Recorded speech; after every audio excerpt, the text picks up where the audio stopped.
Hey, everybody, Gail Craft from the Empowering Process podcast. We're talking today with Cindy Eddington. She is the founder of Tranquil Heart Wellness, LLC. She is an international best-selling author, a magazine contributor, transformational coach, holistic healer, and an all-around change agent.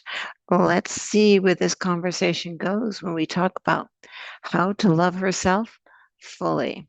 Join me in welcoming Sydney. Hey, Sydney.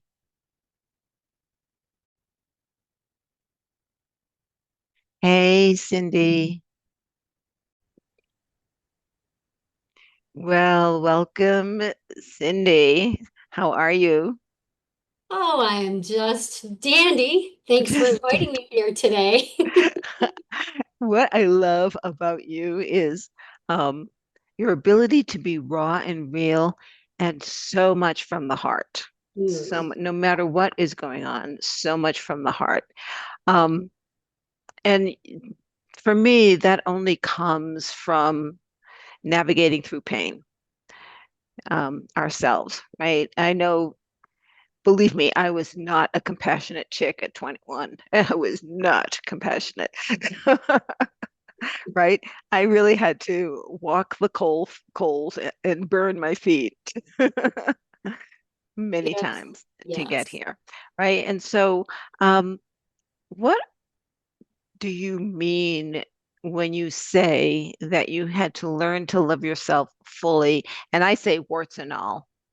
Yeah. Yeah, I say flaws and all, you say words. Tomato, tomato. It's the same. right. It's the same thing.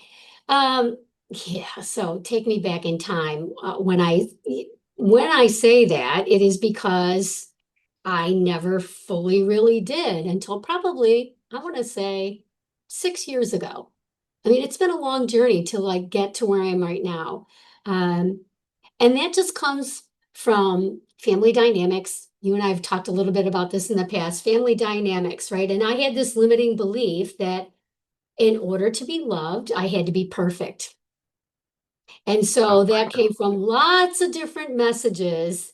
And I think for women in general, we still have a lot of these messages that come in, whether it's from generations, whether it's from society, maybe it's the culture you're from, industrial, when I was in the workplace of like how women are supposed to act and behave. And so I think all of those little inputs fed into me to say that I needed to look a certain way, had to act a certain way, all of those things, dress a certain way, to be able to like fit into whatever. So, I mean, this goes back like childhood. We moved a lot around quite a bit. And I was a teeny tiny little person. So I'm still kind of tiny, but I was even tinier then. And I got bullied quite a bit for being tiny. No one really took me seriously. In high school, I didn't really have boyfriends, because I was this tiny little thing that people thought, oh, she's just the younger sister kind of thing. I mean, because we moved around quite a bit, I found myself turning into the chameleon. So I would put on whatever I needed to put on to fit in, right? Because who wants to be the outsider? Who wants to be rejected? So that fed into this.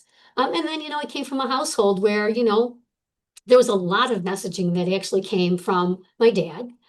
Negative messaging about women, not so much maybe even directed towards me, but it was how he spoke about women. And it leads me back to that 50s styles guy, right? And that's who my dad was, right? 50s God. marriages.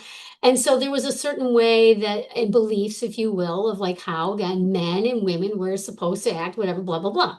So all of that fed in.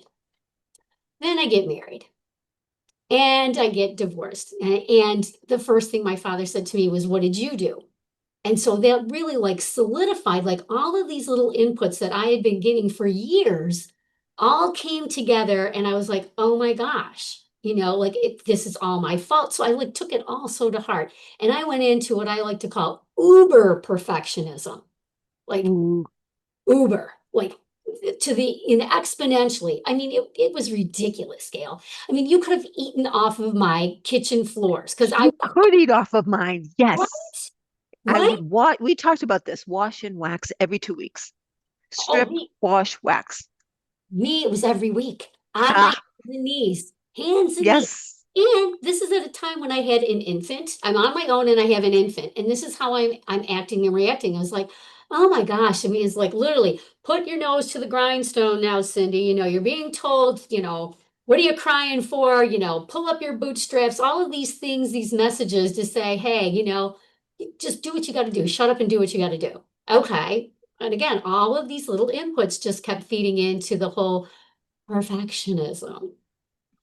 And yeah, so I think so continue the story. I met my now husband, who is awesome. You've met him. He's awesome. He's just, he's an awesome guy. And he was the first one to literally just love me unconditionally. Now, did I believe it at first? Hell no. I'm like, no, there's something really wrong with you because you're not saying the things that I typically have heard in my past. You're not doing the things that I've typically experienced in the past. Like, what is wrong with you? And you've never been married before either. Like what's happening here? So I literally was so afraid of true intimacy with this man. I don't even know how he stuck it with me for as long as he did, because I like held him here, arm's length, for like 15 years before we got married, because it was like I just didn't believe. I'm like, when's the other shoe gonna fall off? And in the meantime, I'm still being in my perfectionism mode, and I thought, oh, I'm just a high achiever, right? Because I, Oh, yes. A personality. Yes. right? Yes. Isn't that the biggest lie and trap there Oh is? my goodness. There's so many of them. Right? To me, it's like just I fell into this trap where, oh no, it's not perfectionism. I'm just a high achiever. Do more, be more, do more, be more, do more, be more. I was called the executioner because I could get things done no one else could. Right? Yes, Yes. yes. So it's just, yeah, again, you and I have talked about this before. It's like I'm the reformed project manager, but you're never really reformed, because no matter what situation I pulled into, I just planned a reunion, a group reunion, and who ended up project managing it? you know, Taking the notes, taking the action items, because that's how you drive to get something to completion. You got to make sure that everything's like channeling and funneling, getting it done. So whether it's planning a vacation or reunion, whatever, I still put on that project management hat. But it's interesting. So I think that when I started to first yoga came in, that was a big part of me, just having the realization. That to me was the very first aha moment. And that's literally when I turned 40.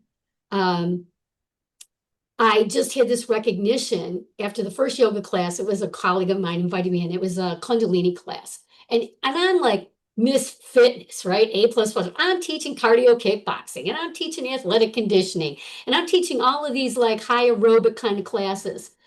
And I'm like, yoga, okay. So we go and it's a Kundalini class and we just sit with our legs crossed and we breathe and we chant and we sing a song and we ate an apple at the end of class. And I'm like, okay, it was interesting. I'm open to new experiences. And I got up and I walked out of that class and I was like, it was like, oh my God. I don't know what happened. The energy, it was like, I felt like I was walking on air. And I was like, holy crap. And it is sensual and it is sexual. All of the above. Brrr. It just opened my eyes. I had an aha moment. In that moment, I was like, oh my God, I couldn't believe how much external validation I was relying on to feel whole. It literally was like it came like a laser beam right into my third eye. And after that, I was like, I need me more of this. And so I went on my own journey, became a yoga instructor, from there, a certified yoga therapist. And I recently became certified to teach yoga in a cancer population. But that literally was the first entree in of awareness and awakening, going, oh my gosh, I'm getting all of my validation externally. And so I literally had to spend a lot of time going inwardly to say, who am I? Who do I want to be? And that was a long, arduous journey as well. And I had other limiting Yeah. beliefs that came into play too, big scarcity mentality. Again, then the perfectionism was still there, even though I was starting to see glimpses of it. It was still this long journey to get there. And then 6 years ago, well, and in the meantime, I like learned, I became a coach, all of my passions, I kept getting signals from different people like, Cindy, you should be a coach. You should be a life coach. My God, everybody comes to you with their problems and that. Because I was open and I listened and I gave a safe space and I knew what it was like to go through some heartache or trauma and what that Mhm. felt like. And I had compassion and empathy for people. And so all these things stacking, if you will. And then 6 years ago, I was like, okay, I'm at a place not only in my relationship with my husband, my daughter was married, she was off doing her thing. All of the things that I thought I should do, had to do, were really no longer there.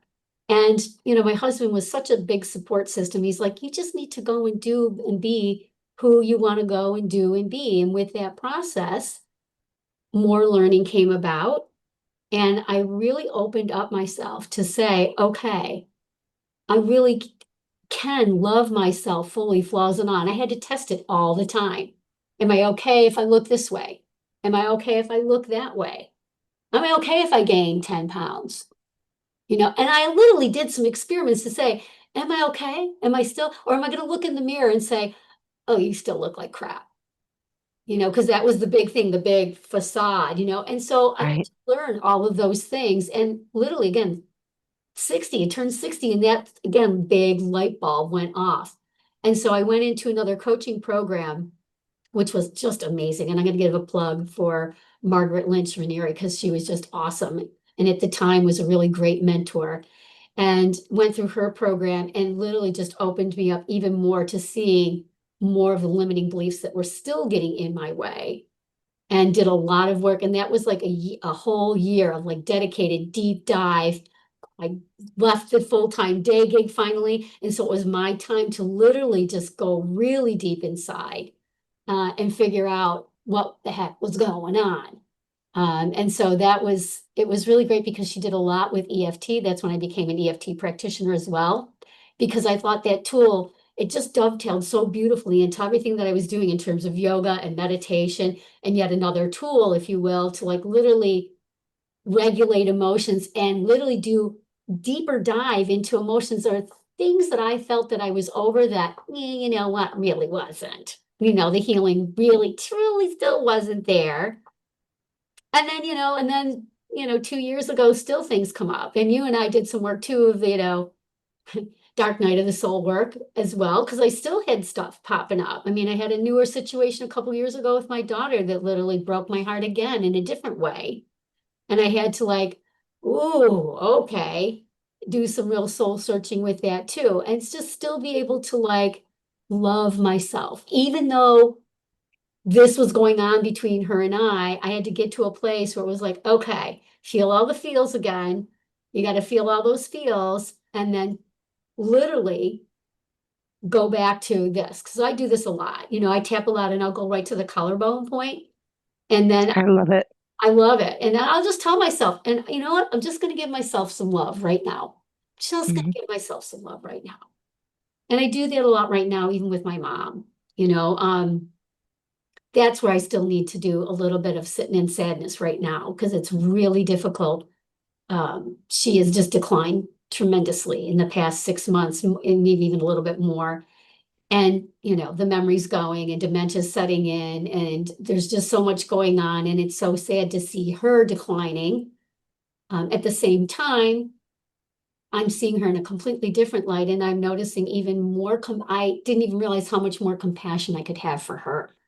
So, I mean, it's as we know, and you and I've talked about this, it's a lifelong learning journey. And there's always going to be one more step that we need to take. Um, but yeah, I feel inside of myself at this point, fully alive, fully loving myself. And sure, will there still be bumps? But I see them quicker and I deal with them quicker and come back to center quicker. And I think that's to me the key of like how you really move through this journey and get to that place where you're like, okay, there it is. Okay, what do I do with it? And okay, and I'm just going to give myself some love right now, and it's all good. It's all good. I look at life like, I think I've read King Arthur and Merlin every year for like up until I was like 30. every year, right? I would, is there more? Is there more? Is there more? And the quest for the Holy Grail, they never found it. And but the quest is what was important, not finding the Holy Grail. And that's why I now say I am on a quest. Oh, I love that. Right, right, because it's like, I'm with King Arthur's men, and we're like, nope, not there, nope, not there, nope, not, but you learn something along the way. And one of the things that you kind of touched on is the programming that we get. Mm, It's just, so I'm digging more and more into that concept these days. I've always believed that we're like a computer, and language and vibration, intention, and environment programs the computer. Now, I used to say by the time you're 8 or 9, you're 80% programmed. No, every minute, every moment of my life, I have the opportunity to delete and reprogram, or mm, overwrite or modify or upgrade or downgrade, right? I can always go back to a previous version. I did that when I was going through chemo, physically went back to a previous version of my kidneys to a healthier version, yeah, I love. right? Yes. Yes. And it's just a program that I didn't, my practitioner put it in my head, right? And the more that I lean into that, the more I can observe me while still being me. And like the conversation we were having earlier, just go, it's okay. I still love you because Mm, I love me enough to love you, your warts and all, but I'm not buying into your story. It's your story, yes. right? It's your story. And so when I can observe, um, so my relationship with my daughter, ours, we are so parallel. It's like crazy sometimes. It's the same day we'll come together and go, oh my God, right? But since I left and she had to pick up the things I was going to do that week and do them with some guidance of this is where you find this and this is where you find that, we've got it like we're actually saying I love you to one another again. Oh, that's awesome. I'm so happy. Holy moly. And Mhm. it's because I'm like, you do you, I'll do me, and I still love you. Yeah. And it's me who changed, not her. I cannot expect anyone to change but me. True that. No truer words spoken. And I think that's where Right. we get caught up, right? I think Right. the big lesson we all need to learn is that, this is where I think awareness, again, we go back to the programming, right? There's so many of these inputs, but if we don't have that awareness, and I think that's when we go through our journey, we get to a point, right? There's this precipice, we get to a point where we're like, oh, now I see it. Oh, now I get it. And so then you can look at all that programming and go, oh, that's where that came from. Oh, yeah. I don't believe that anymore. And Yeah, yeah, yeah. That's your story, not mine. Right? delete, delete, delete. And now I can like write my own little thing and I'm gonna plug that in and that's where I'm at. Yeah. Yeah. And that, I talk a lot about ascension and the new worlds and the change that is coming. And this is what we're talking about at a more third dimensional level, if you will, right? It's not mystical, right? Where we came from is a place we cannot understand at this level, but Mm, we can believe at this level, right? And it is consciousness, whether it's God or Abraham or whatever you want to call it. There is this consciousness that is us.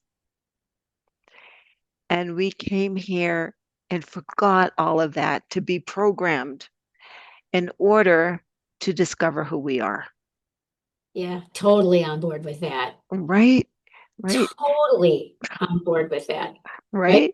Right? Is experience it through us as we are experiencing it as well. We are Yes. it. We Yes. are it. Right? Right. all it, you know? right? We are you, you are me, right? And this process of um, looking at the programming, looking at the stories, looking at the belief systems, or whatever you want to call it, Hmm. that have been part of our lives, and say, yeah, I don't believe that anymore, right? Or, wow, I've been making decisions based on that. Or, thank Hmm. you for that pain because I discovered who I am through that pain. Oh, big time. Big time, Big time. Oh, big you time. just, something just popped into my head when you said that. I mean, in terms of, so one of the things that I had to, that, again, when I was in this coaching program, this was years ago, it was like a 2.5, this is when coaching was first coming out, and it was like a 2.5 year program. We had to do all our own work. And one of the assignments is that we had to do a needs and a values assessment.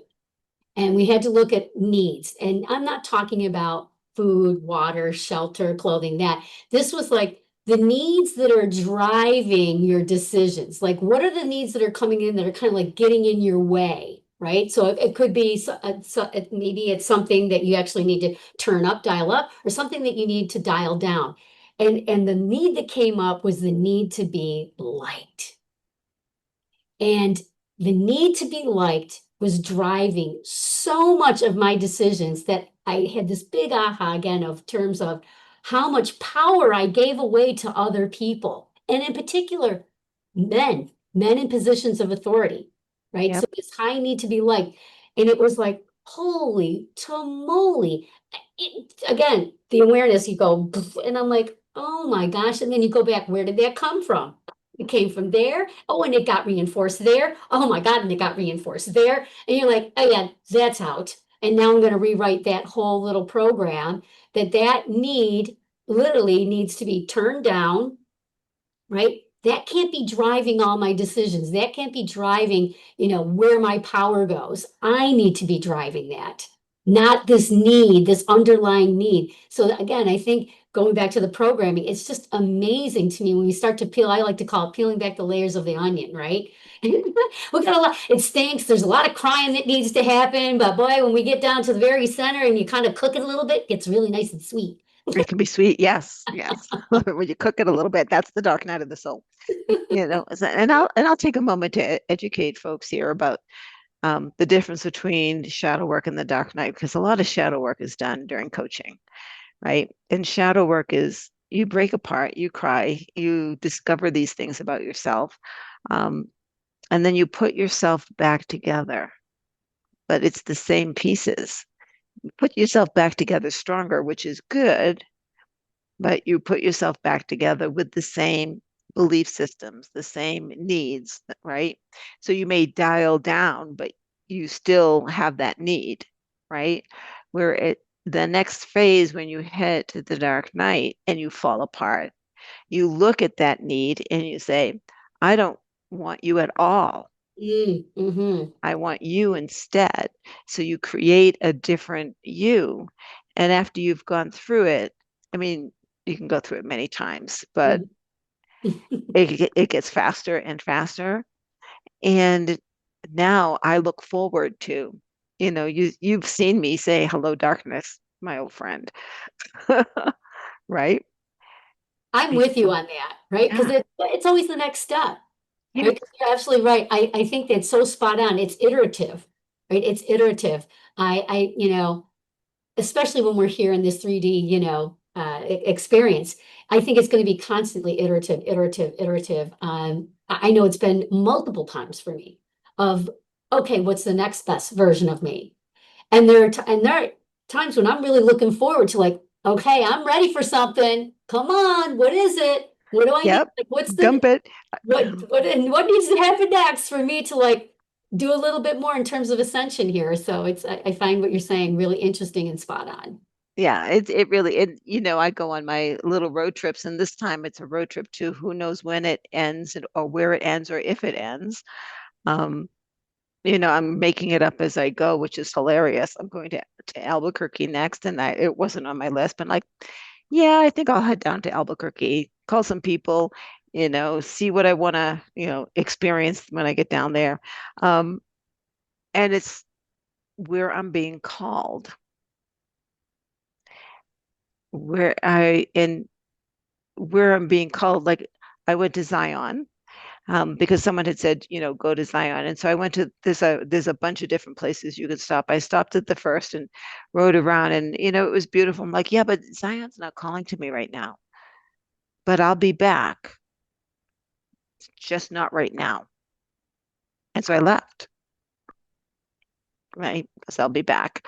I have a lifetime national pass, Awesome. right? So I can go back anytime.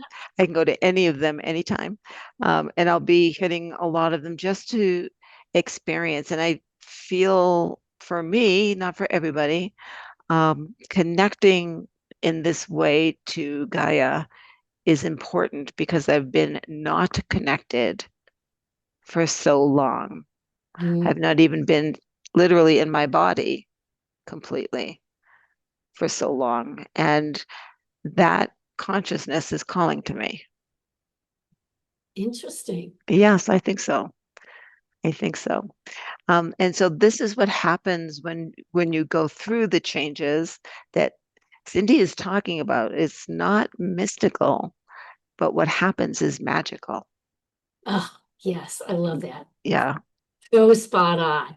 You're right. It's not mystical, but it is so magical. I think your whole world opens up in a completely different way. And, coming back to how do we love ourselves, right? How do I love ourselves even more fully?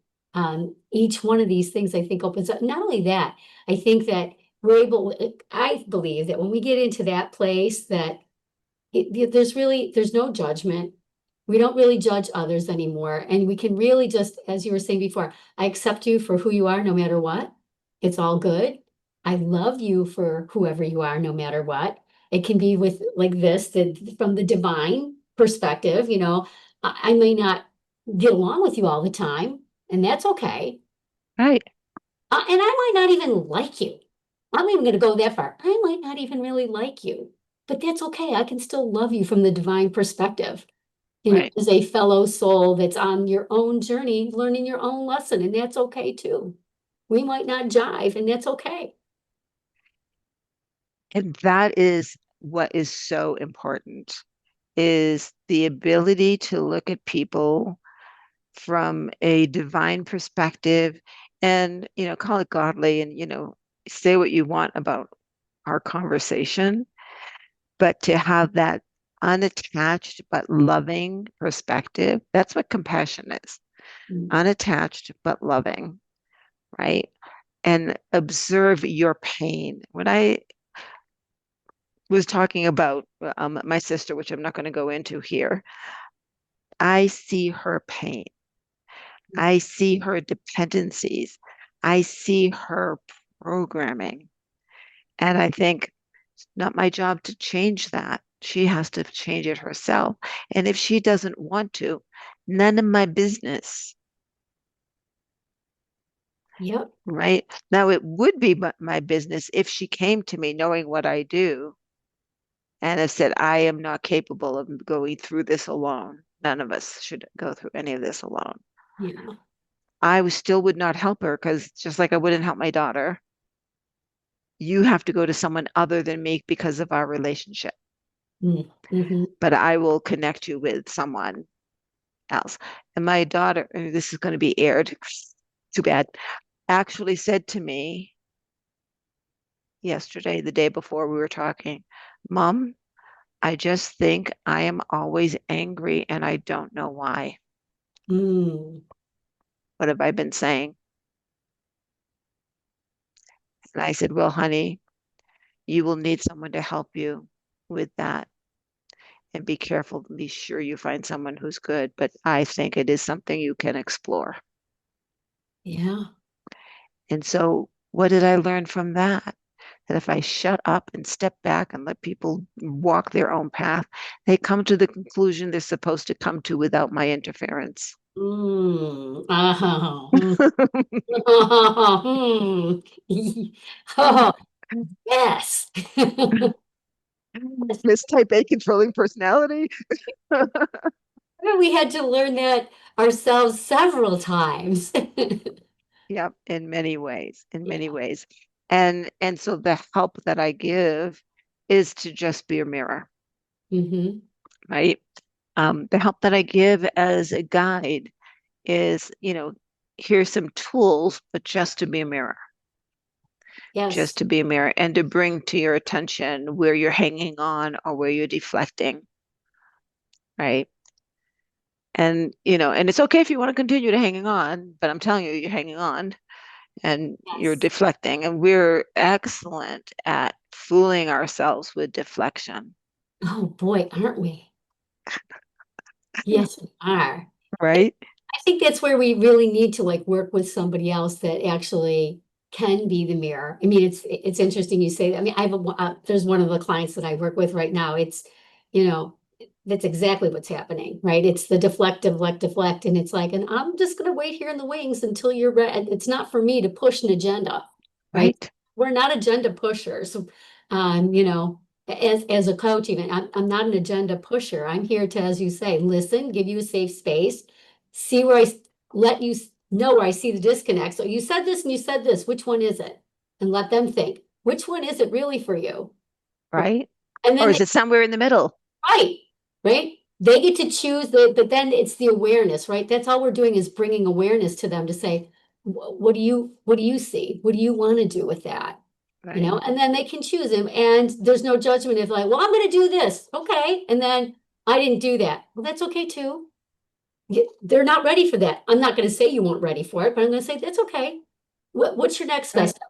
What would you like to do instead? right, Think, right, right? right. Because making a decision not to do anything is still a decision. It's still a decision. It's still a choice that we have. I've got a client that I've wrapped up with, beautiful, beautiful changes.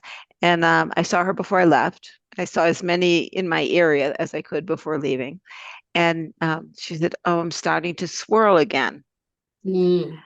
And so I said, "Well, would it help you if you sent me a text every night about the positives of the day?" Because she has so many positives and swirls on the one negative, right?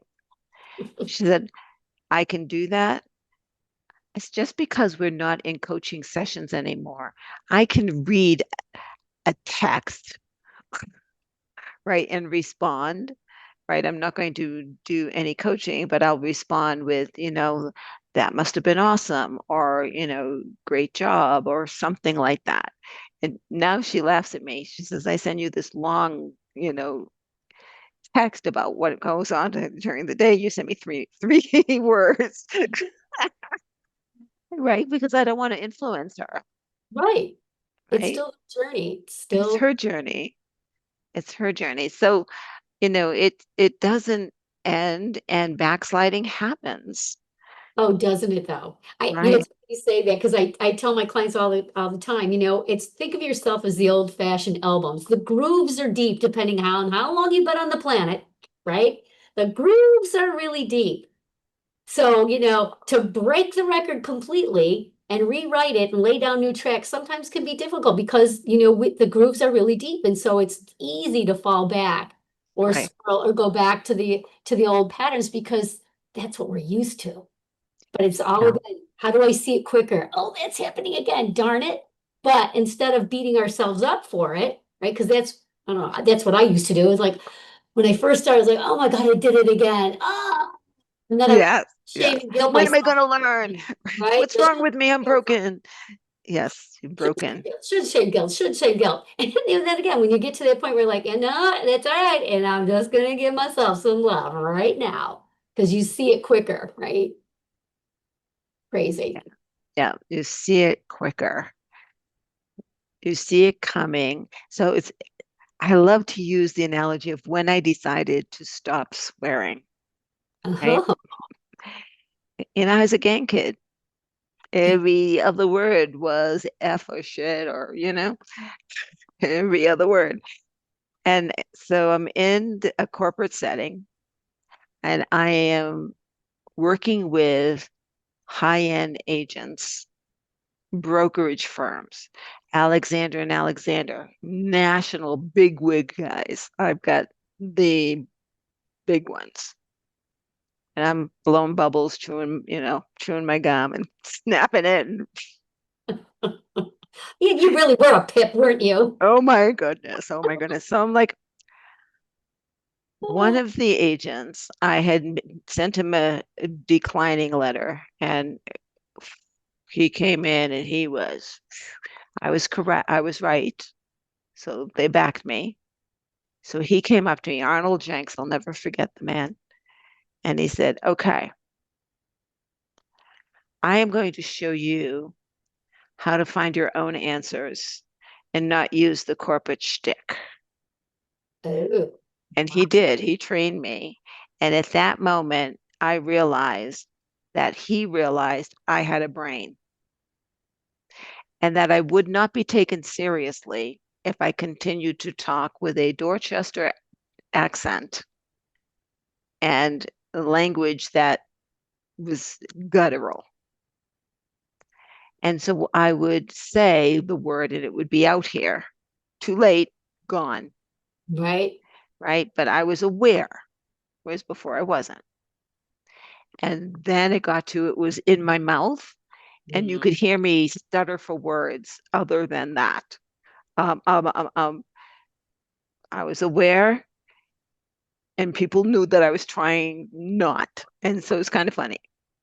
Then I would have the thought and have that little thing going on in my head, not my mouth. And so there'd be a pause and then and then it was gone. yes. And that's what this change is all about. It's a beautiful example of it. Yeah. That is exactly it. Yeah. Yeah. And it's just practice, right? It's It's practice it. practice and practice, right? How did I quit smoking? Because I quit many times and came right back. It- Did I make this? Was it this dramatic thing? No. I rebuilt a new office. So I was part of that project too. That was awesome. Building a building and being Mm, part of that project. And so because it was new, there was no smoking, not only not in the office, but not on the grounds, not in the parking lot. You wanted to smoke in the middle of the winter, you go for a walk, baby, or get in your car and get out of here, right? And they offered one time only smoking cessation classes, right? Once a week for like 6 weeks or whatever. So I went to those, and all of the options they were giving were nicotine replacements, the oh, patch, the gum. I'm like, well, that's not what I want to do. So I practiced. What am I going to do in the car when I typically have a cigarette on the way to work mhm, instead? And so I practiced to see what would work. Oh, this worked. I did facial exercises. It was hilarious. It was hilarious. But it was something other Look at than, your wrinkles, girl. oh my God, are you kidding? I don't do them now, but I did then. Um, what do I do when in between each task I would get up and go out and have a cigarette? Mhm, So I found out I could go out because that was also the underground information pool. That's mhm, where you really got what was going on. And I mm, didn't want to lose that. So I found I was able to go out and just chit chat and not have a cigarette. And I was okay. That was an eye opener for me. Right. And so these different, what do I do instead practice? Then when I was ready, I had my project manager plan in place. mhm. And the plan has been tested each step of the way. Again, project management 101. That's the Scrum way, by the way. You test, implement, implement. um, and so bring that into this as well. I have my clients test with the tools. I have one now that's free form writing, right? And at first it was, she was doing her task list. I'm like, really? Is that free form or are you just, And then she was journaling. I'm like, nah, I don't want to hear about the day. Free form is whatever thought comes in your head, put it down. And I would, when I did that, I would put things like, this is ridiculous that I'm freeform writing. What am I to expect? Right. You put what, and the last time I saw her, she's like, I'm getting downloads. Oh, yeah. Right. She's opening up the pathway. And I have another, that tapping, it works for her. Hmm. The meditation was horrible for her. Right. And so you try the experiment until you find the pieces that work for you, and to let you know they're not going to work forever because you'll outgrow them. Yeah. And that every tool, as you just said, every tool is not for every person. I have the same thing with my clients. Right. Some clients love the tapping, others do not. Some people like a guided meditation, others do not. So spot on. It's like working with them, right? Meet them where they're at and see what Right. works for them to actually get them to and open up more and figure out who they are and who they want to be. Right. And that's figuring out who they are, um, can stop at a safe depot, if you will, or Mhm. continue down the rat hole like our little friend Tina, right? Right. And continue, um, depending on how curious you are, Mhm. right? I never stop. Like, well, if that's true, then what? It's Mhm. it's like programming. If this, then what? If this, then what? Yeah. It's still project management. It's it is. I'm the project, Exactly. right? Right? Right? And I want to see the results, right? And we test the results. Now, Cindy and I tested one, right? The dragon thing, Yes. Yes. Oh right? my gosh. That was hilarious. That was hilarious. I had Yeah, heard, I have him right here. yeah, I've got mine up in the bedroom here. I'm traveling with it. Um, I had heard that that particular day that her and I were together was the day to ask the dragons, if you are real, to prove to me with a sign. So Mhm. we're walking and the two of us like, okay, if you're real, prove it to me. And then we both said, and don't be subtle. Right? So what happens? We're on her deck and we see this amazing hawk. And Cindy goes, I don't see that kind of hawk. And we both went, yeah, that's too subtle. Right. Yeah, I'm not going to take that as a sign.